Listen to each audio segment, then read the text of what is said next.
If you have over $200,000 sitting stagnant in your bank, retirement account, or home equity, then you're literally losing money. On this show, you learn how to get that money working for you consistently and conservatively. Learn to grow your nest egg with your host, Sean Winslow. Let's dive in. What's going on, everyone? I'm Sean Winslow, and this is the Multifamily Money Podcast. Welcome back, everyone, and to our new listeners, welcome. It's great to have you here on today's episode. It's another Finance Friday episode. Every Friday, where we talk all things personal finance, because like I always say, it's not what you make, but what you keep. And a major aspect of that is knowing money, knowing how to operate with money, knowing everything that involves that, and how to make your money work for you, how to make it work smarter for you, so then you can live the life you want to live. In today's episode, we're going to get into something that I get quite a bit of questions on from friends, from people I run into, and also just stuff I see online. And that is, should you pay your mortgage off early or invest? And to be honest, short answer is it depends. And to me, it depends, one, on the market itself, but two, also on you as an individual. You know, what is your risk tolerance? Are you more of a conservative person? You know, having a lot of debt, does that weigh on your mind? And could that be alleviated by, you know, paying that down sooner? Now, to me personally, as an individual, there's only one right answer after, you know, the whole market question is already taken care of. If, as in, for instance, if we're in today's market where interest rates are historically low, where you could have gotten in over, you know, this past summer of 2021, even in summer of 2020 for sub 3% interest rate, that's crazy. And then also in a market where we're seeing, I don't want to call it hyperinflation, but we're seeing significant inflation, you know, over 5% inflation, where, you know, that's where the CPI number's at. And then the PPI number, which I've talked about before, which is the producer price index, which is usually indicative of where the CPI number is going to be, because it's what the producer's cost is to produce the item that will then eventually be passed down to the consumer, which that is at over 8%. So we are in an inflationary period. So with those things on the table, and with, you know, a stock market and a real estate market that is on fire, to me, it does not make sense to pay off your mortgage early. Rather, to take that money that you would have used to pay off your mortgage sooner and take that, invest in it, because you're going to generate something that is called a spread. And a spread is simply just the difference between two different rates. So for this instance, it would be the rate that is on your mortgage. So say it's 3% versus what you can get in the market, whether that be in the stock market or in real estate. You know, we've seen crazy growth in both, double digits in both, some instances even triple digits. So say, you know, the market returned 10%, say your real estate property turned 10%, let's just call it even. The difference between that interest rate you're paying on your home mortgage, 3%, and that 10% is 7%. That's the spread. So you could make 7% by not paying off that mortgage and taking that extra money and investing it. Now the spreads can get even larger as your, you know, investments grow. You know, we've seen certain companies up over 100% in the stock market, and we've seen some properties up over 100% over the last couple of years. That's a big opportunity cost. And to me, to grow wealth, to be able to live a comfortable life, I'm willing to make that decision. Now, before I really get into more of it, we got to set the table. And one of those things we have to talk about is something called time value of money. It's actually one of the first things I learned in my first business finance class in college. And what we talked about actually was the price of college tuition. That was one of the first things I ever learned. It's like, if the rate that tuition has increased over the last 20 years continues, by the time you will have a kid, what would the tuition be? And it was really depressing. It came out to be like 150 grand a year if it kept at the same rate. And that was over 12 years ago that it would have done that calculation. But so we need to talk about time value money. And what is time value money? I'm just going to read, this is a definition off of Investopedia. And time value of money, also known as TVM, is the concept that a sum of money is worth more now than the same sum will be at a future date to its earning potential in the interim. This is a core principle of finance. A sum of money in the hand has a greater value than the sum to be paid in the future. Time value of money is also referred to as present discounted value. So essentially that whole, a sum of money in the hand is a greater value than a sum to be paid in the future simply takes into account, one, earning potential. So what you can make on that money now, and also inflation. As inflation increases over time, which, generally it does over a longer period of time, you're going to see inflation versus, deflation or stagflation. So if you put that money to work now, you'll be better off than if you were to not put that money to work. As some people say, debtors are winners and savers are losers. It's the same mantra. And it's also the same if you look at, winning the lottery. You have two options. If you win, you can take the lump sum now, which tends to be a little less than if you were to take, smaller amount of payments over time that would get you to the total sum. And a lot of people think like, oh yeah, I want the larger amount, so I'm going to take the consistent payments over time.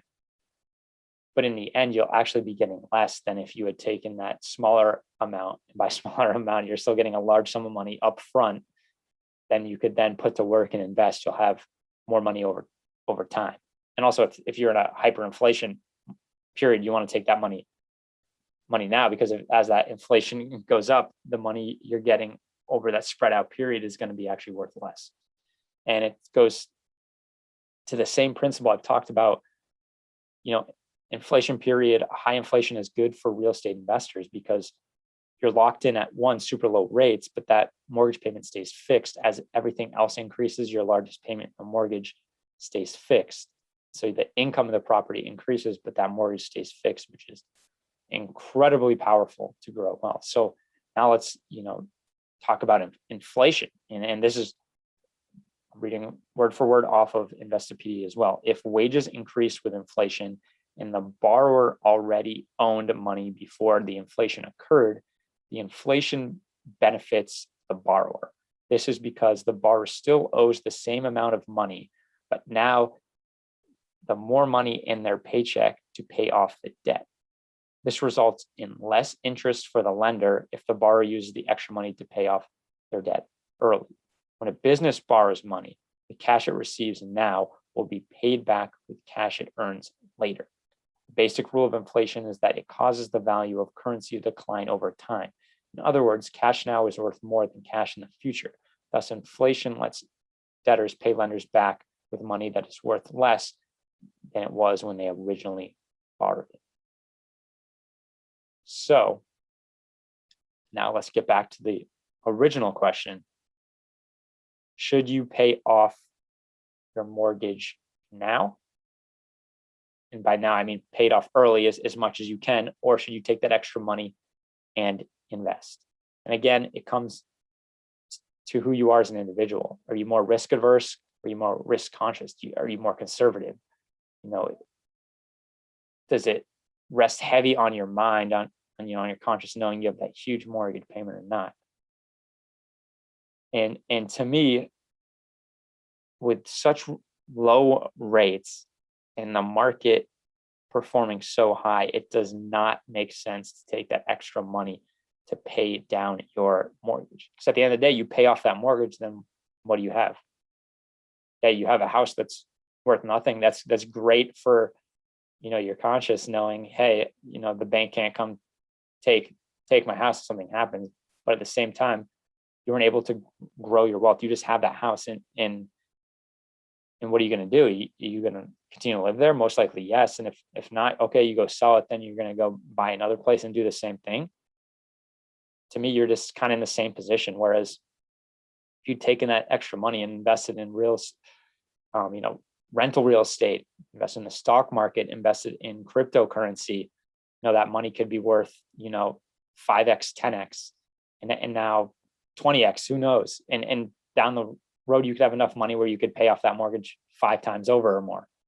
And now you're in a really powerful position, because instead of just paying off that mortgage and not having anything left over, what are you going to do? You're not going to, you're not going to move, because if you move, you're just going to buy another property and be in the same position, right? What are you going to do? Take a HELOC and then go invest? Well, that kind of defeats the purpose of this whole thing, because then you're going to have debt again, and you could have just started from earlier, because we all know the power of compounding.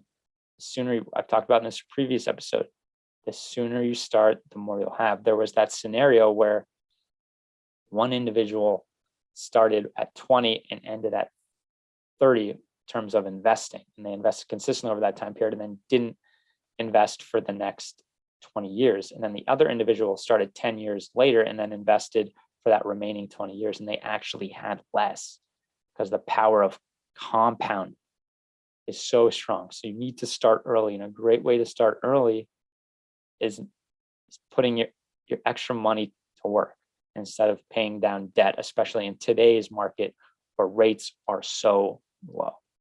Again, it's a personal decision. You got the Dave Ramseys of the world who say, pay off debt, pay off debt, pay off debt. And I see where he's coming from, because if we look at a 30-year fixed mortgage over the years, when he first started in real estate, and his whole story is that he lost a bunch of money because, essentially they foreclosed because he couldn't meet the debt obligation. And that was because he started back in the 80s. And what was in the 80s? Interest rates were at 18% at peak in the 80s. That's what was happening. So if we were in that situation, I would have a different answer to this, especially if stocks, crypto, and real estate wasn't producing returns over 18%, which on average, they're not. So I get that. I get that time period, but we're in a different world today. 3% interest rate on a mortgage, when the stock market is making gains of 10+%, 20+%, real estate, same thing, crypto, same thing. You're just putting yourself behind. And I get it from conscious standpoint where you want to feel safe and secure. At the end of the day, money gives you time, and time gives you freedom. So grow that money, put that money to work. We're in an environment that is conducive to that. And I'll leave you with this. Would you rather have your house paid off and then have no extra disposable income, meaningful disposable income, to then go chase your dreams and your passions? Or would you want to live a life where you maybe still have some debt on that house, but you've created enough extra disposable income, investments, and passive income to more than meet your living expenses? So then you can go do the things you want to do with the people you want to do them with, and create a life that you want to live. To me, that's worth it. And that's what I do, what I will continue to do. Thank you all for tuning in. Obviously, if you ever want to reach out, if you have any questions, the best place to find me is on Instagram. My handle is Shano Wins, or you can visit me at our website, greenbriercg.com. But those are the best ways to reach me. Thank you for tuning in. Go make yourself a great life.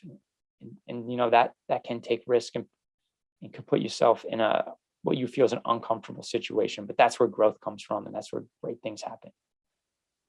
All right, everyone. Thanks for tuning in. Have a good one.